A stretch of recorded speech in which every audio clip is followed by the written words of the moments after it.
কালারের বুরখা পরেন, আবার বুরখা পইরাও কিছু নারী ফিতনা ছড়ায়। বুরখা পইরা দেখা যায় মুখ খোলা রেখে দিয়েছে। মানুষের দেহের আকর্ষণের মূল জায়গা হলো চেহারা। এজন্য মানুষ যখন বিয়ে করতে যায় তখন হাত পাও দেখে না, চেহারা আগে দেখে। আরো জোরে বলেন।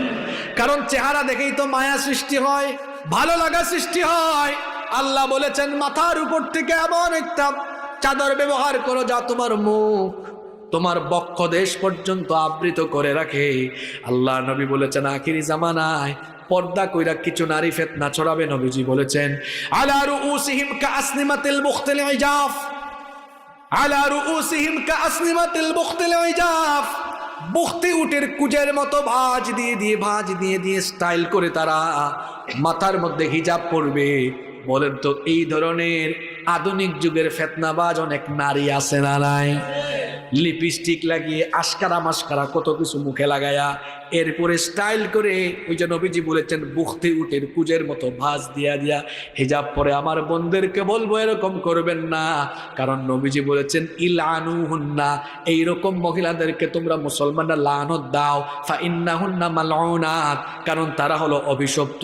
এই সকল নারীদেরকে অভিশপ্ত বলেছেন প্রিয় নবী মুহাম্মদুর রাসূলুল্লাহ সাল্লাল্লাহু আলাইহি ওয়াসাল্লাম। এজন্য আমার মাদেরকে বোনদেরকে বলবো খবরদার, পর্দার নামে ফিতনা করে অভিশপ্ত হওয়া যাবে না, আবার বেপর্দা হয়ে জাহান্নামীও হওয়া যাবে না। আমরা পর্দা মেনটেন করব। আমরা যারা এখানে পুরুষ মানুষ আছি আমরাও আমাদের মহিলাদেরকে পর্দা কিতা আওয়াজ করেন না কেন? আপনারা পর্দা করাবেন না?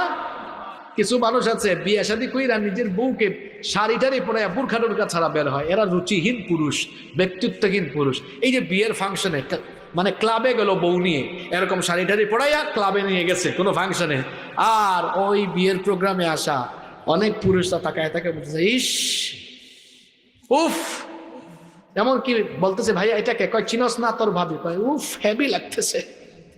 বউ কার আর কুতাকুতি করে কে দেখছে? নিজের বউয়ের সৌন্দর্য মানুষকে দেখায়া এরকম কমেন্ট শোনার পরেও যে পুরুষের লজ্জা লাগে না, একটা বেহায়া বেশরম ব্যক্তিত্বহীন পুরুষ।